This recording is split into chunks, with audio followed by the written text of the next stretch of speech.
पहली दफा यूं ऐसे मिली।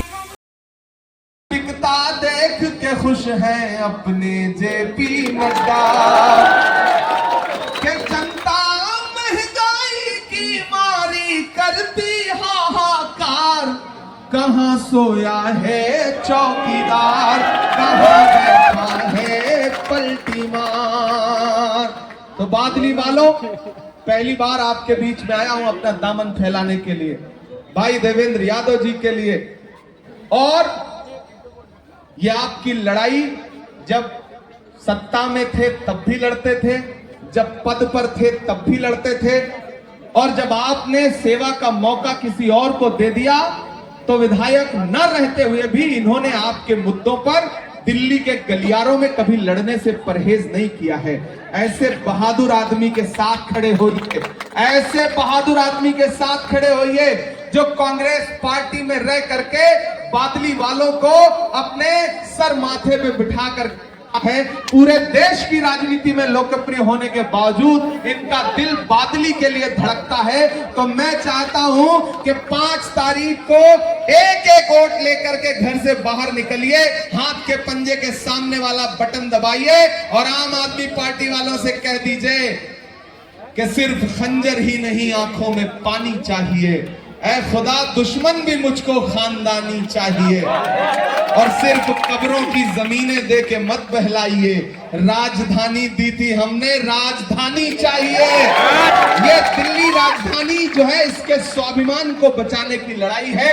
शीला दीक्षित जी जितने फ्लाईओवर छोड़ के गई थी, जितनी सड़कें छोड़ के गई थी, जितने मेट्रो स्टेशन छोड़ के गए थे, उस पर रंग रोगन और नाम बदल करके अपना पोस्टर चिपकाने के अलावा कोई काम नहीं किया है झांसाराम ने। इसलिए आपसे अनुरोध है साथियों कि 5 तारीख को निकलिए, भाई देवेंद्र को जिताइए, क्योंकि इनको दिया गया आपका एक एक वोट सिर्फ देवेंद्र भाई को नहीं मिलेगा, मोहब्बत के उस मसीहा को मिलेगा जिसका नाम राहुल गांधी है। इनको दिया गया एक एक वोट सिर्फ इनको नहीं मिलेगा, मल्लिकार्जुन खड़गे जी को मिलेगा, बहन प्रियंका गांधी जी को मिलेगा, और इनको दिया गया आपका एक एक वोट इमरान प्रतापगढ़ी पे आपका एहसान होगा। ये कहने के लिए आपके बीच में आया हूं, जिसे हमेशा चुकाता रहूंगा, ये मैं आपसे वादा करता हूं। साथियों, बहुत लंबी तकरीर नहीं करनी है, हमें पप्पू भाई को भी सुनना है, हमें देवेंद्र भाई को भी सुनना है। बस इसी के साथ विदा लेता हूं और आपसे ये कहता हूं,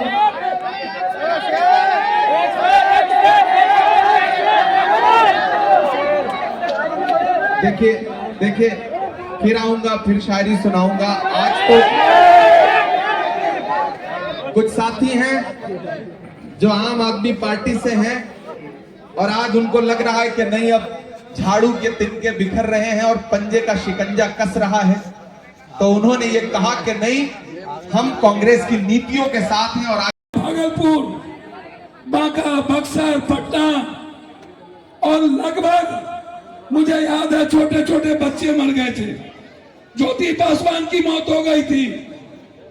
जितने गरीब लोग कोरोना में बिहार में मरे, मैंने कोशिश की हर परिवार को 25,000 रुपया और 2 क्विंटल चावल भेजने का। मैं लगभग सबको भेजा, मोदी जी ने नहीं भेजे। 3 महीना हम यहाँ थे। मुझे याद है वो दिन जब देवेंद्र जी ने पूर्वांचल के लोगों के लिए हमसे वादा किया था और कहा था कि आप कहते जाइए, खाना की कमी नहीं होगी।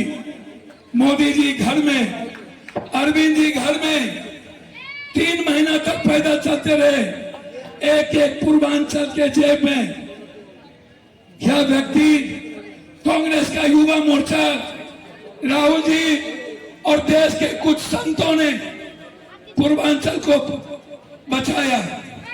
एक तरफ कोरोना, याद करिए, दूसरी तरफ आपकी मजदूरी चली गई।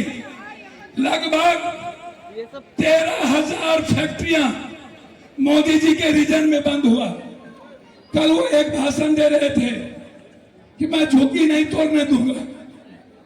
मोदी जी, दिल्ली का लगभग झुग्गी, लगभग पूर्वांचल के आवास को बीजेपी वालों ने तोड़ा इस दिल्ली में। आपने तोड़ा। किस मुंह से कल कर रहे थे? आज मेरा ये 46वां सभा है, 46।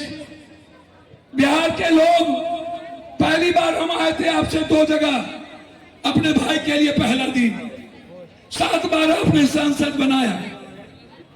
मैं इस दिल्ली के बारे में कह सकता हूं, मैं सदन में जो हुआ उसके बारे में शुरू करता हूं। जीएसटी से जिस पेन की कीमत 20 रुपया, अब वो मिलेंगे 70 रुपया। जिस कॉपी की कीमत 30 रुपया, अब वो मिलेंगे 90 रुपया। जिस किताब की कीमत 60 रुपया, अब वो मिलेंगे 120 रुपया। जिस चाय पत्ती की कीमत 10 रुपया, अब मिलेंगे 30 रुपया। नमक, हल्दी, बच्चों के पढ़ने के सारे सामान, खाने के सामान, चाय पत्ती, कॉफी, सब पर जीएसटी, सब पर जीएसटी। ये जो मां बहन बैठी हुई है, 400 साड़ी, 40 रुपया सब पर। हमारी बेटी का फ्रॉक, सब पर जीएसटी। मोदी जी, आपने हर घर की जिंदगी को छीन लिया, हर घर की जिंदगी को।